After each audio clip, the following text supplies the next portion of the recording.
শেখ হাসিনা সহ ৩ জনের বিরুদ্ধে অভিযোগ আমলে নিলেন ট্রাইব্যুনাল। জুলাই হত্যার নির্দেশনা সহ ৫ অভিযোগ। সর্বোচ্চ সাজা ও সম্পত্তি বাজেয়াপ্তের আবেদন, দেশে প্রথমবার মামলার বিচার কাজ সরাসরি সম্প্রচার।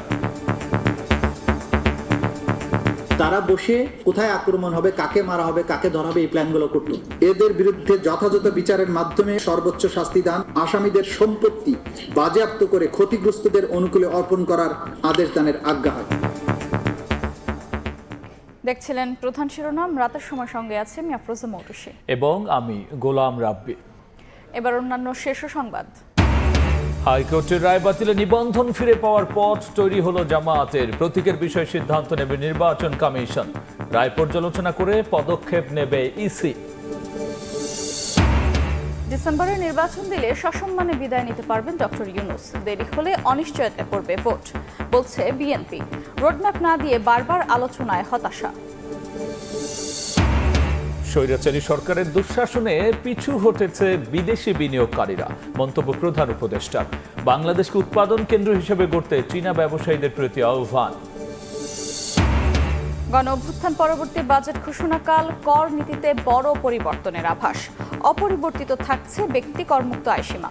অপ্রয়োজনীয় প্রকল্প থেকে সরে আসার ইঙ্গিত।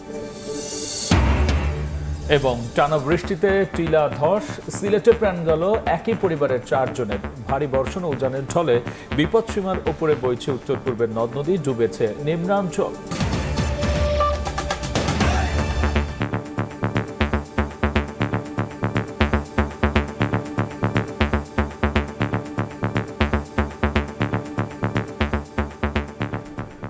শেখ হাসিনার বিরুদ্ধে জুলাই হত্যাযজ্ঞের অভিযোগ আমলে নিলেন আন্তর্জাতিক অপরাধ ট্রাইব্যুনাল। সাবেক স্বরাষ্ট্রমন্ত্রী আসাদুজ্জামান খান কামাল ও সাবেক আইজিপি চৌধুরী আবদুল্লাহ আল মামুন সহ ৩ জনের বিরুদ্ধে 5টি অভিযোগ আনা হয়েছে। দেশের ইতিহাসে প্রথমবার মামলার বিচার কাজ সরাসরি সম্প্রচার করা হয়। আসামিদের সর্বোচ্চ সাজা ও সম্পত্তি বাজেয়াপ্তের আবেদন করেছেন প্রসিকিউশন।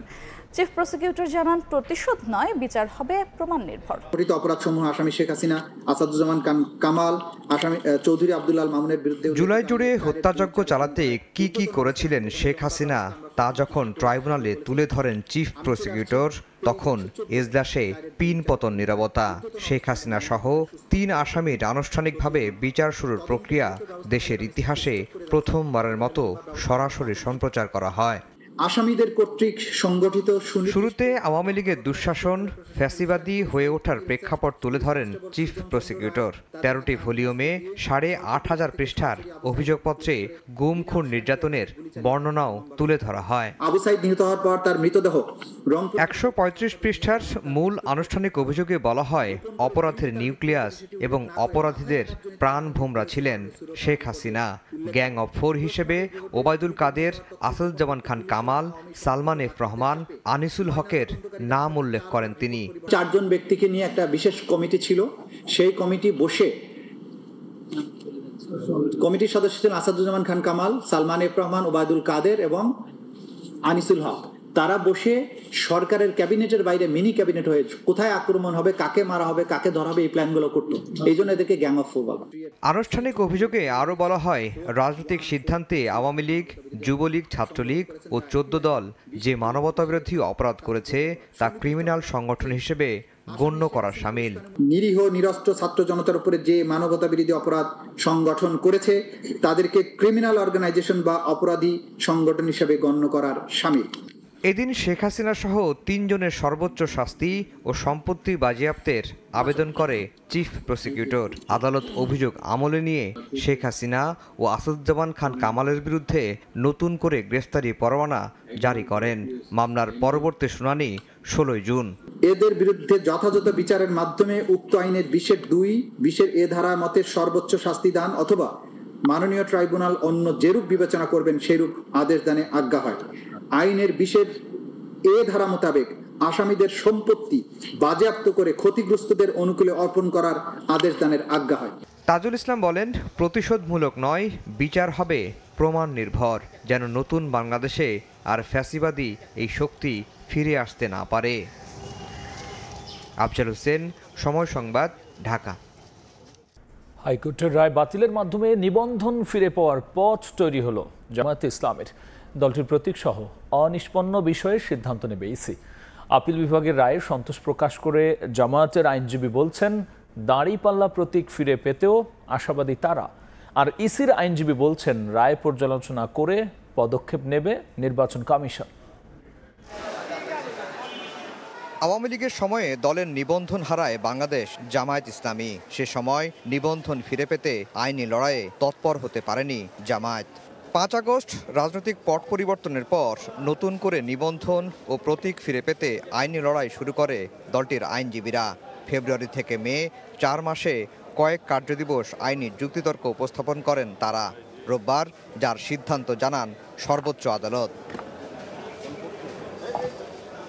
আপিল বিভাগ তার রায়ে জামায়াতকে নিবন্ধন ফিরিয়ে দিতে নির্বাচন কমিশনকে নির্দেশ দেন। দাঁড়িপাল্লা প্রতীক সহ অন্যান্য বিষয় নিষ্পত্তির জন্য নির্বাচন কমিশনের উপর ছেড়ে দিয়েছেন সুপ্রিম কোর্ট। মাননীয় আপিল বিভাগ হাইকোর্টের যে রায় ছিলেন এই রায়কে বাতিল ঘোষণা করেছেন এবং ইলেকশন কমিশনকে নির্দেশনা দিয়েছেন বাংলাদেশ জামায়াতে ইসলামীর রেজিস্ট্রেশন এবং অন্য যে সকল ইস্যু ইলেকশন কমিশনের সামনে আছে বা আসবে সেগুলো যেন দ্রুতই নিষ্পত্তি করেন। এর এই মাধ্যমে আজকে বাংলাদেশ জামায়াতে ইসলামী তার নিবন্ধন ফিরে পেল এবং প্রতীকের ব্যাপারটিও ইলেকশন কমিশনের সামনে রেফার করা হলো আদার ইস্যু হিসেবে। এক যুগেরও বেশি সময় পর নিবন্ধন ফিরে পাওয়ায় সন্তোষ প্রকাশ করেন দলটির আইনজীবী ও নেতারা। দীর্ঘদিনের আবেগ জড়িয়ে থাকা প্রতীকও ইসি থেকে ফিরে পাওয়ার প্রত্যাশা তাদের। আমরা ইলেকশন কমিশনের কাছে অ্যাপ্রোচ করব, বাকিটা ইলেকশন কমিশন আইন অনুযায়ী অতি দ্রুত জামাতের নিবন্ধন এবং জামাতের প্রতীক বুঝিয়ে দিবেন, এটা আমরা প্রত্যাশা করি। নির্বাচন কমিশনের আইনজীবী বলছেন, রায় দেখে পদক্ষেপ নেবে ইসি। জামাত ইসলামের কনস্টিটিউশনের উপর ওনারা যেটা রিভিউ করছিলেন, ইনভেস্টিগেশন করছিলেন, ওই পর্যায় থেকে ওনারা আবার শুরু করবেন। প্রতীকের বিষয়টাই মামলার ইস্যু ছিল না, প্রতীকের বিষয়ে অনারেবল কোর্ট কোনো ডিরেকশন দেননি, ওইটা বলছেন আমাদেরকে অন্যভাবে সমাধান করতে হবে। 2008 সালে নিবন্ধন পায় জামায়াত। তরিকত ফেডারেশন সহ কয়েকটি সংগঠনের রিটের প্রেক্ষিতে 2013 সালের 1 আগস্ট জামায়াতের নিবন্ধন বাতিল ও অবৈধ ঘোষণা করে রায় দেয় হাইকোর্ট। এরপর 2018 সালের 7 ডিসেম্বর দলটির নিবন্ধন বাতিল করে প্রজ্ঞাপন জারি করে নির্বাচন কমিশন। আফজাল হোসেন, সময় সংবাদ, ঢাকা। জামায়াতের নিবন্ধন ও ইশরাক হোসেনের শপথ ইস্যুতে আদালতের রায় পর্যালোচনা করে পদক্ষেপ নেওয়া হবে বলে জানিয়েছেন ইসি সচিব। বিকেলে আগারগাঁওয়ে নির্বাচন ভবনে কথা বলেন সচিব। জামাতের নিবন্ধন এবং আপনার প্রতীকের ব্যাপারে মাননীয় আদালতের অবজারভেশন পাওয়ার পরে এ বিষয়ে আইনগতভাবে যেটা প্রযোজ্য সেই অনুযায়ী ব্যবস্থা নেওয়া হবে। দ্বিতীয়টা হচ্ছে যে আপনার জনাব ইশরাকের ব্যাপারেও অবজারভেশন এবং নির্দেশনা যেটা আসবে আমরা সেই অনুযায়ী আমাদের এখান থেকে ব্যবস্থা নেওয়া হবে। ইশরাক হোসেনকে মেয়রের শপথ পড়ানোর দাবিতে আজও বিক্ষোভ হয়েছে দক্ষিণ সিটির নগর ভবনের সামনে। দাবি আদায় না হলে বৃহত্তর কর্মসূচিরও হুঁশিয়ারি দিয়েছেন আন্দোলনকারীরা। আইনজীবী বলছেন, ভিন্ন উদ্দেশ্য বাস্তবায়নের জন্য আদালতের রায় অমান্য করে মেয়রের আসনে বসতে দেওয়া হচ্ছে না ইশরাককে। মেয়র হিসেবে শপথের দাবিতে টানা 19তম দিনের মতো অবস্থান কর্মসূচি পালন করেন ইশরাক হোসেনের সমর্থকরা। রোববার সকাল থেকে ঢাকা দক্ষিণ সিটি কর্পোরেশনের নগর ভবনের সামনে বিক্ষোভ করেন তারা। ইশরাককে দ্রুততম সময়ের মধ্যে শপথ আয়োজনের দাবি জানিয়ে আন্দোলনকারীরা সামনে আরও কঠোর কর্মসূচি দেওয়ার হুঁশিয়ারি দেন। স্থানীয় সরকার উপদেষ্টার পদত্যাগ দাবি করেন ইশরাক সমর্থকরা। আগামী 2 দিনের ভিতরে বা 1 দিনের ভিতরে যদি ইশরাক হোসেনকে যদি শপথ না পড়ায় আমরা সম্মিলিতভাবে পুরো দেশে আমরা ইনশাল্লাহ এই আন্দোলন গড়ে তুলব। এই সরকার কোনো কথাই তারা গুরুত্ব দিচ্ছে না। আজকে ঢাকারবাসী অস্থির হয়ে গেছে। সরকার ইতিমধ্যে যে টালবাহানা শুরু করেছে তাকে নিয়ে, তাতে আমরা আগামী যে নির্বাচন সেটা নিয়ে আমরা সংশয়ে আছি। ফ্যাসিস্ট সরকারের বিদায় করে আবার যদি আমাদের দাবি করতে হয় তাহলে মনে হচ্ছে যেন আমরা আবার সেই পেশিবাদের দিকে আমরা এগিয়ে যাচ্ছি। ইশরাকের শপথ নিয়ে গড়িমসির পেছনে রাজনৈতিক হীন উদ্দেশ্য থাকতে পারে বলে মনে করেন তার আইনজীবী। দুইটা কারণ থাকতে পারে। রাজনৈতিক মোটিভ, এক ইশরাক সাহেবকে শপথ দিবে না, আরেকটা মোটিভ হতে পারে নির্বাচন কমিশনকে কিছুটা বিতর্কিত করা। ইশরাক হোসেনের শপথ আয়োজন না করে এই সরকার ফ্যাসিবাদী আচরণ করছে বলেও মন্তব্য করেন আইনজীবী। সাখাওয়াত হোসেন শাহ, সময় সংবাদ, ঢাকা। 21 আগস্ট গ্রেনেড হামলা মামলায় তারেক রহমান ও লুৎফুজ্জামান বাবর সহ সব আসামির খালাসের রায়ের বিরুদ্ধে নিয়মিত আপিলের অনুমতি পেল রাষ্ট্রপক্ষ। প্রধান বিচারপতি সৈয়দ রেফাত আহমেদের নেতৃত্বে 6 বিচারপতির বেঞ্চ এই আদেশ দেন। আপিল শুনানির দিন ধার্য করা হয়েছে 1 জুলাই। এর আগে গেল বছরের 1 ডিসেম্বর সাবেক স্বরাষ্ট্রমন্ত্রী লুৎফুজ্জামান বাবর এবং বিএনপির ভারপ্রাপ্ত চেয়ারম্যান তারেক রহমান সহ সব আসামিকে খালাস দিয়ে রায় দেন হাইকোর্ট। 2018 সালে বিচারিক আদালতের রায়ে বাবর সহ 19 জনকে মৃত্যুদণ্ড এবং তারেক রহমান সহ 19 জনকে যাবজ্জীবন ও 11 জনকে বিভিন্ন মেয়াদে কারাদণ্ড দেওয়া হয়। ডিসেম্বরে নির্বাচন দিলে সসম্মানে বিদায় নিতে পারবেন প্রধান উপদেষ্টা, আর দেরি করলে ষড়যন্ত্রের মুখে পড়ে অনিশ্চিত হয়ে যাবে ভোট। তাই ন্যূনতম ঐক্যমত্যের ভিত্তিতে অন্তর্বর্তী সরকারকে নির্বাচনমুখী হওয়ার আহ্বান জানিয়েছেন বিএনপি নেতারা। নির্বাচনী রোডম্যাপ ঘোষণা না করে দফায় দফায় আলোচনার উদ্যোগে হতাশাও জানান তারা। একই সাথে বিদেশে বিএনপিকে নিয়ে মিথ্যাচার করার অভিযোগ তুলেছেন দলটির নেতারা। বিএনপির প্রতিষ্ঠাতা ও সাবেক রাষ্ট্রপতি জিয়াউর রহমানের 44তম মৃত্যুবার্ষিকী উপলক্ষে জাতীয় প্রেস ক্লাবে আলোচনা সভার আয়োজন করে বাংলাদেশ সম্মিলিত পেশাজীবী পরিষদ। এতে যোগ দিয়ে নির্বাচন প্রসঙ্গে কথা বলেন বিএনপির জ্যেষ্ঠ নেতারা। ডিসেম্বরে শুধু একটি দল নির্বাচন চায়। প্রধান উপদেষ্টার এমন মন্তব্যের সমালোচনা করে তারা বলেন, জাতিকে দ্বিধা বিভক্ত করছেন ডক্টর ইউনূস। আপনার উপরে যেখানে আমাদের এত বড় বিশ্বাস, আপনি কেন দেশের জনগণকে বা বিদেশের নাগরিকদের আপনারা কেন ভুল পথে পরিচালিত করবেন? কেনই বা আমাদের মধ্যে একটা বিভ্রান্তি সৃষ্টি করবেন? ডিসেম্বরের মধ্যে নির্বাচন দিলে আপনার সম্মানের সাথে একটি নির্বাচিত সরকারের কাছে ক্ষমতা দিয়ে আপনারা বিদায় নিতে পারেন। এর থেকে যদি বিলম্ব হয়, আপনারা এমন সব ষড়যন্ত্রের মোকাবেলা হবেন যে কখন নির্বাচন হয় আমরা অনিশ্চিত। পতিত পলায়নকৃত স্বৈরাচারের দোসরদেরকে নিয়ে বসে আছেন, যার জন্যই আজকে বিচারও হচ্ছে না, বিচার প্রলম্বিত হচ্ছে। আমরা প্রাণপণ জাতীয় প্রেস ক্লাবে আলাদা অনুষ্ঠানে স্থায়ী কমিটির আরেক সদস্য হাফিজউদ্দিন আহমেদ বলেন, বিদেশ গিয়ে বিএনপি নিয়ে মিথ্যাচার করেছেন প্রধান উপদেষ্টা। এটা কি সত্য?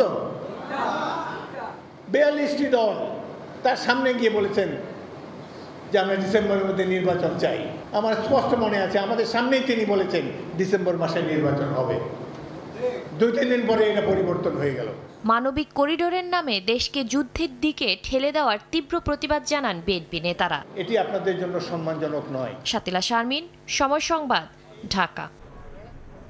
প্রধান উপদেষ্টা বলেছেন, স্বৈরাচারী সরকারের সীমাহীন দুর্নীতি আর দুঃশাসনের কারণে পিছু হটেছে বড় বিদেশি বিনিয়োগকারীরা। রাজধানীর আগারগাঁওয়ে China Bangladesh investment and trade কনফারেন্সে তিনি বলেন, ভৌগোলিকভাবে সক্ষমতা থাকলেও বিভিন্ন প্রতিবন্ধকতায় থমকে আছে বিদেশি বিনিয়োগ। বাংলাদেশ ইতিবাচক পরিবর্তনের মধ্য দিয়ে যাচ্ছে উল্লেখ করে ডক্টর ইউনূস বলেন, বিনিয়োগকারীদের শ্রম সহায়তা দিতে তৈরি আছে দেশের যুব সমাজ।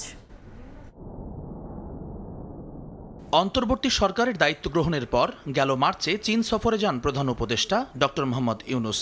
ওই সফরের মূল লক্ষ্যই ছিল বাংলাদেশে চীনা বিনিয়োগকারীদের আকৃষ্ট করা। 2 মাসের মাথায় 200 বিনিয়োগকারীর দল নিয়ে বেইজিং থেকে ঢাকায় হাজির চীনের বাণিজ্যমন্ত্রী ওয়াং ওয়েনতাও। দ্রুত পদক্ষেপ প্রসঙ্গে প্রধান উপদেষ্টা বলেন, বাংলাদেশের ভৌগোলিক অবস্থান আর সস্তা শ্রম বিবেচনায় এমন হওয়াটাই স্বাভাবিক। এতদিন তা হয়নি সীমাহীন দুর্নীতি আর স্বৈরাচারী সরকারের দুঃশাসনের কারণে। ভৌগোলিক অবস্থান কিংবা সহজলভ্য শ্রমবাজার সব মিলিয়ে বিনিয়োগের আদর্শ ক্ষেত্র বাংলাদেশ। তারপরও আমরা বিনিয়োগকারীদের আকৃষ্ট করতে ব্যর্থ হয়েছি। ইকোনমিক জোন খালি পড়ে আছে, মানুষ সেখানে গরু ছাগল পালন করে। বিগত দশক জুড়ে সীমাহীন দুর্নীতি, দুঃশাসন আর স্বৈরাচার শাসকের কারণে অনেক সম্ভাবনাময় বিনিয়োগকারী দেশ ছেড়েছে। দেশের অর্থনৈতিক টেকসই উন্নয়নে বিডা আর বেজাকে ঢেলে সাজিয়েছে অন্তর্বর্তী সরকার। তাই নতুন বাংলাদেশের সাক্ষী হতে চীনা ব্যবসায়ীদের প্রতি আহ্বান জানান ডক্টর ইউনূস। জুলাই আন্দোলনের পর অনেক সমস্যাই কেটে গেছে। এখন বিনিয়োগ বান্ধব একটি পরিবেশ তৈরির চেষ্টা অব্যাহত রয়েছে। আমরা চাই আপনারা আমাদের এই পরিবর্তনের ইতিহাসের সাক্ষী হন। বন্ধুত্বের 50 বছরে 2 দেশের বাণিজ্য ও বিনিয়োগ সম্পর্ক উন্নয়নে এই কনফারেন্স যৌথভাবে আয়োজন করেছে বিডা ও বেজা। জুম্মান সাদিক, জ্যাভলিন, সময় সংবাদ, ঢাকা। চাঁদপুরে অর্থনৈতিক অঞ্চল প্রতিষ্ঠায় বাংলাদেশ চীনের মধ্যে সমঝোতা স্মারক সই হয়েছে।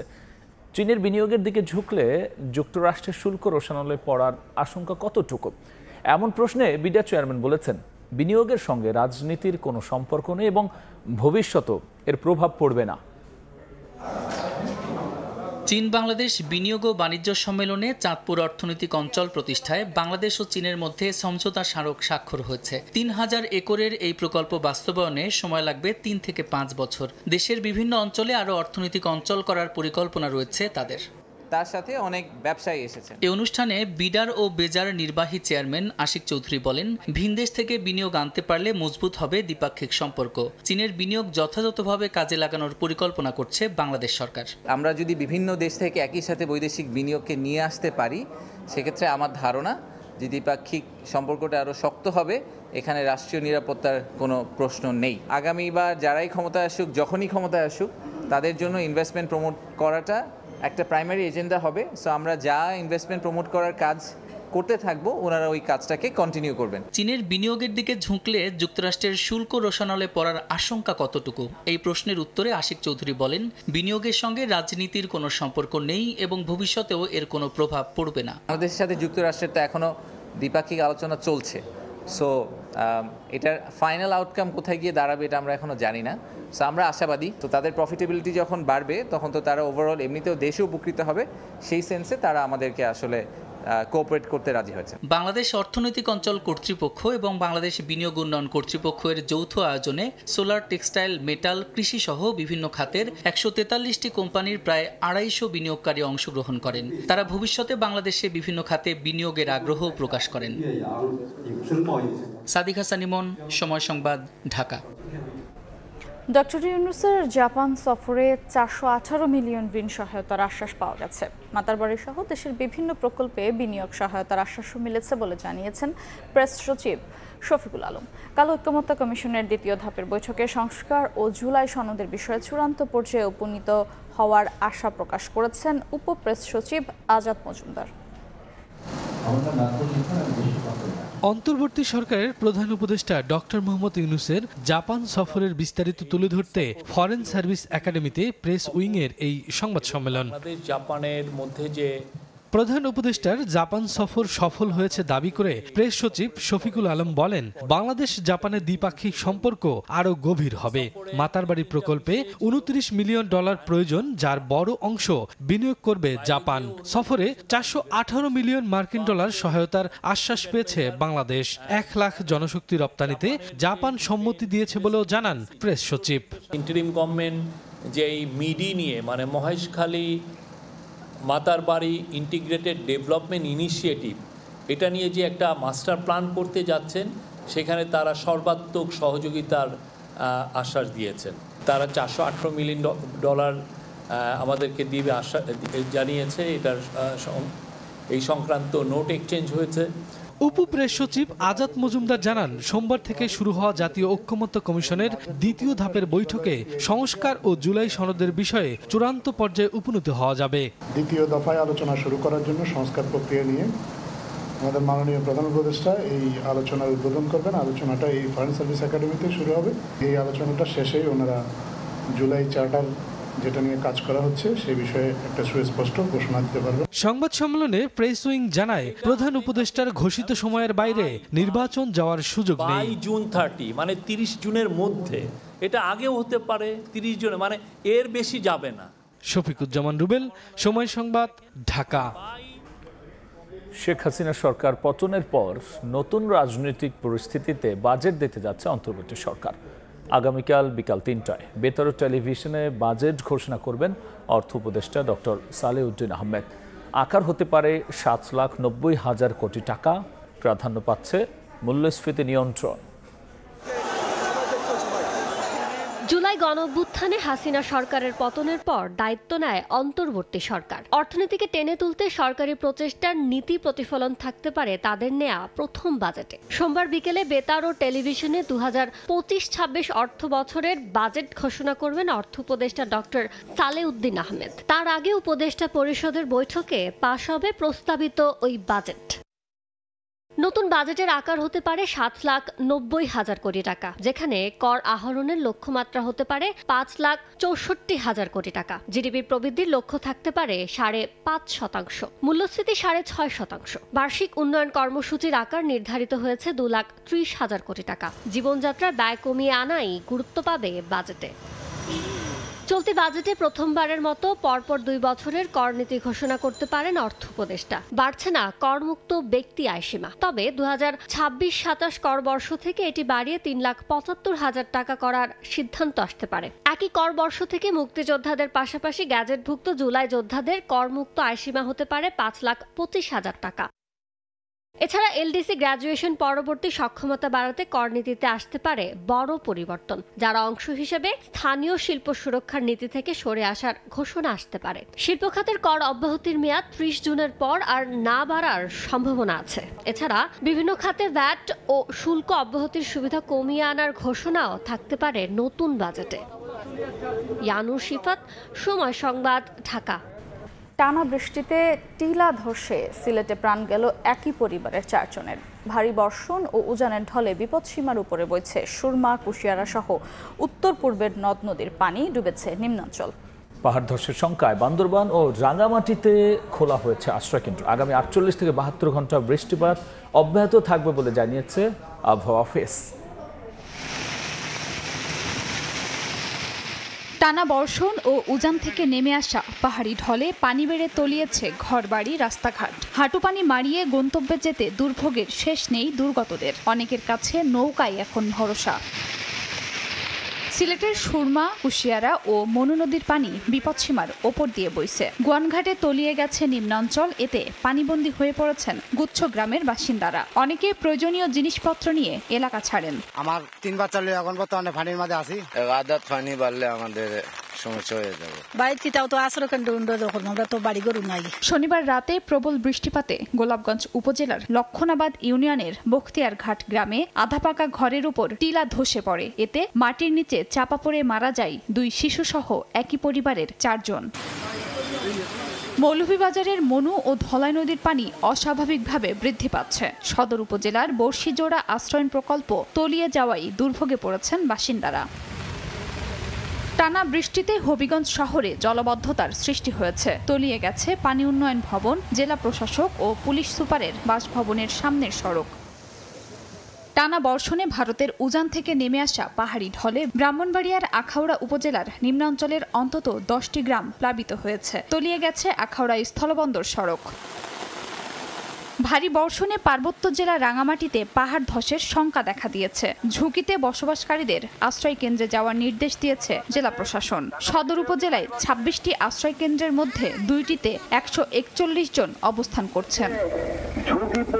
অব্যাহত ভারী বর্ষণে পাহাড় ধসের শঙ্কায় বান্দরবানে বাসিন্দাদের নিরাপদ আশ্রয়ে যেতে মাইকিং করা হয়েছে। প্রস্তুত করা হয়েছে 220টি অস্থায়ী আশ্রয় কেন্দ্র।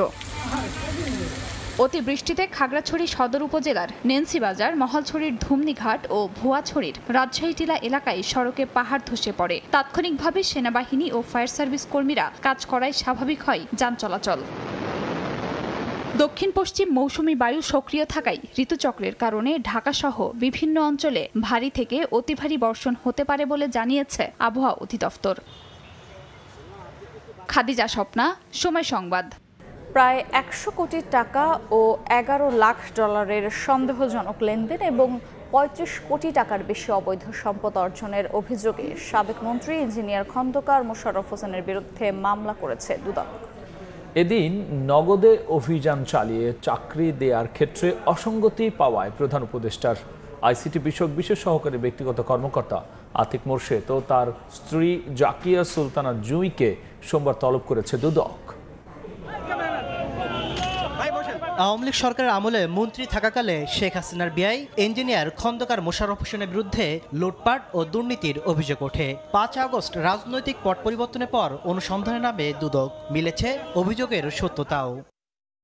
35 কোটি টাকার অবৈধ সম্পদ অর্জন এবং 100 কোটি টাকা ও $11 লাখ সন্দেহজনক লেনদেনের অভিযোগে মামলা করেছে দুদক। 15টি ব্যাংক হিসাবে ডিসেম্বর 2024 পর্যন্ত $99,21,00,000 টাকারও বেশি অস্বাভাবিক লেনদেন এবং $11,33,816 অস্বাভাবিক লেনদেনের তথ্য অনুসন্ধানকালে প্রমাণিত হয়েছে।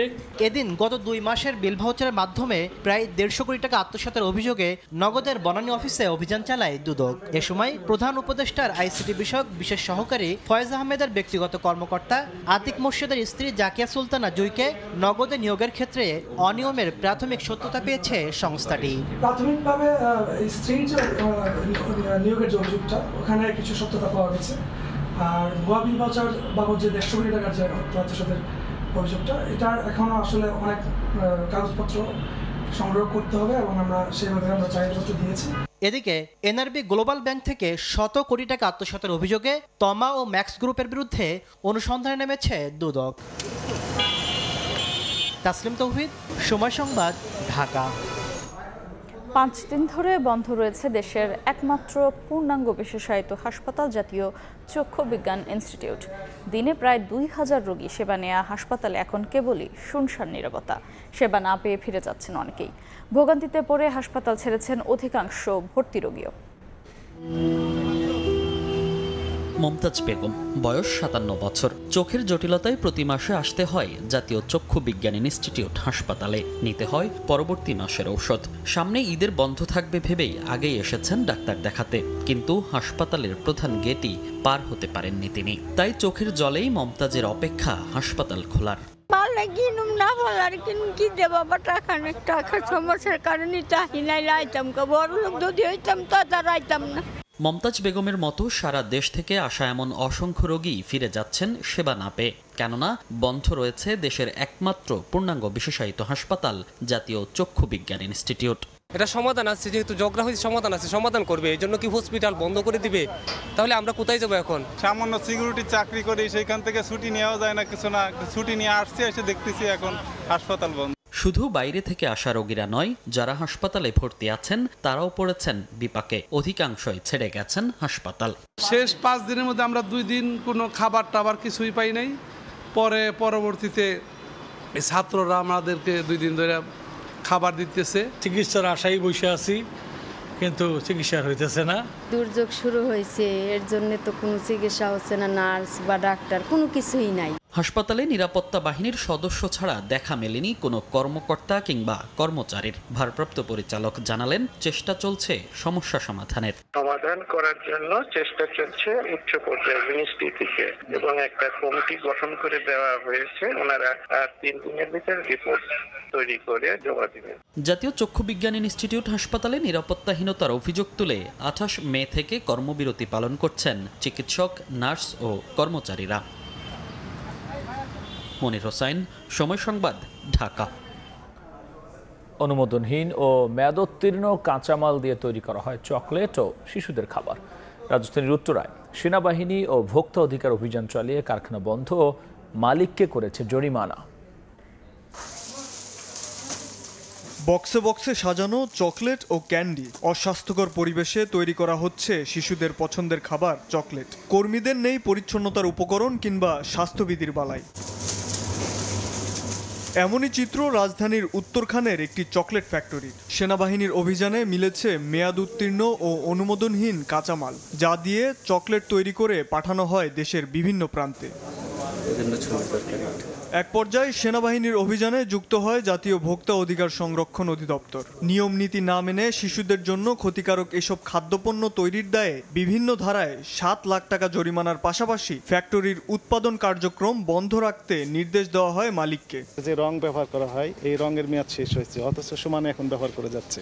একই সাথে মাকড়াসের জাল রয়েছে, বিভিন্ন খাদ্যপণ্য যেখানে সংরক্ষণ করেছে সেই স্টোর রুমগুলোতে, সেখানে তেলাপোকা হেঁটে যাচ্ছে বিপুল পরিমাণে। মিল্ক ক্যান্ডি এবং একই সাথে আমরা দেখলাম চকলেট, ডেইরি মিল্ক, সবগুলোতে ওজন কম দেওয়া হচ্ছে।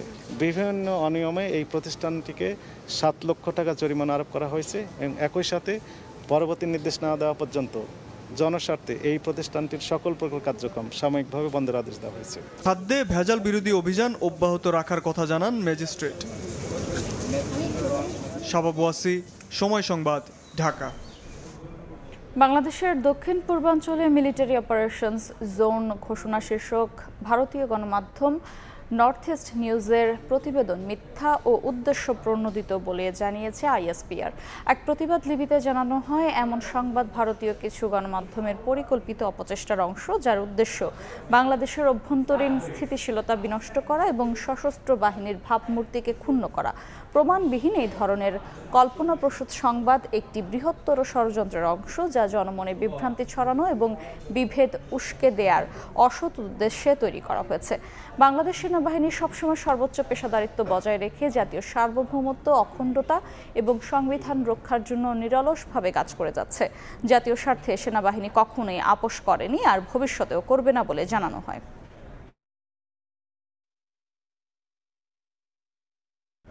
কিশোরগঞ্জে আইএফআইসি ব্যাংকের ম্যানেজার সহ 6 জনকে অচেতন অবস্থায় উদ্ধার করেছে পুলিশ। তবে অক্ষত রয়েছে ব্যাংকের লকার ও অন্যান্য মালামাল। ভেতরে গ্যাসের গন্ধ পাওয়া গেছে বলে জানিয়েছে পুলিশ। তবে প্রকৃত কারণ জানতে খতিয়ে দেখা হচ্ছে সিসিটিভি ফুটেজ।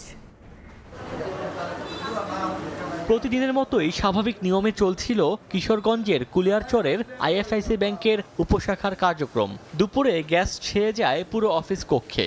অসুস্থ বোধ করতে থাকেন ব্যাংকের গ্রাহক, কর্মকর্তা ও কর্মচারীরা। এরপরই অচেতন হয়ে পড়েন ব্যাংক ম্যানেজার, সিকিউরিটি গার্ড সহ 6 জন। খবর পেয়ে ঘটনাস্থলে এসে তাদের হাসপাতালে পাঠায় পুলিশ। কি এমন যেন একটা গন্ধ, মানে গরম গরম লাগতেছে, সবাই অসুস্থ হয়েছে, মানে ম্যানেজার অনেকক্ষণ পরে হয়েছে। আমরা চাই দ্রুত এই ঘটনার তদন্ত হোক। তবে অক্ষত রয়েছে ব্যাংকের লকার। কিভাবে এই ঘটনা ঘটেছে সিসিটিভি ফুটেজ খতিয়ে দেখছে পুলিশ। এখানে একটা বিষাক্ত গ্যাসের কোনো নিঃসরণ ঘটে থাকতে পারে, এটা আমরা আরও তদন্ত করে দেখব আসলে মূল ঘটনাটা কি। কুলিয়ারচর উপজেলায় 4 বছর ধরে কার্যক্রম পরিচালনা করছে আইএফআইসি ব্যাংক। সময় সংবাদ, কিশোরগঞ্জ। রাজধানীতে ধীরে ধীরে জমে উঠছে কোরবানির পশুর হাট। গবাদি পশু নিয়ে দেশের বিভিন্ন প্রান্ত থেকে আসছেন ব্যাপারীরা।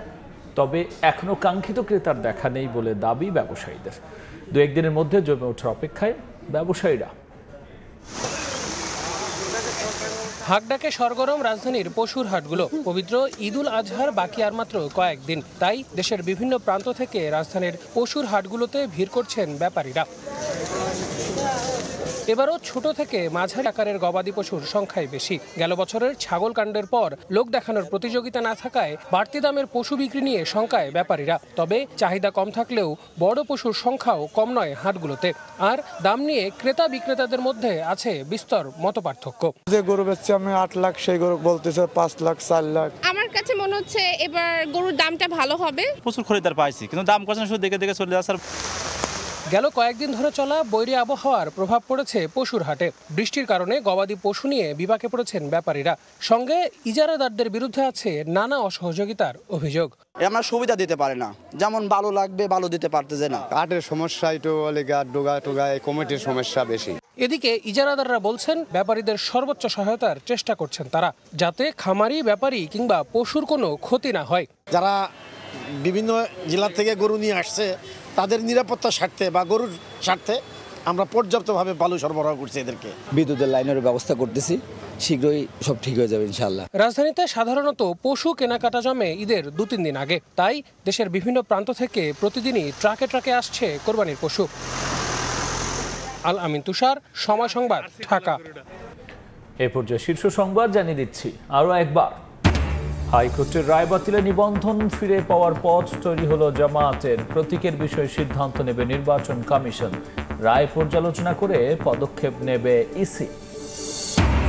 এবং ডিসেম্বরের নির্বাচন দিলে সসম্মানে বিদায় নিতে পারবেন ডক্টর ইউনূস। দেরি হলে অনিশ্চয়তায় পড়বে ভোট, বলছে বিএনপি। রোডম্যাপ না দিয়ে বারবার আলোচনায় হতাশা।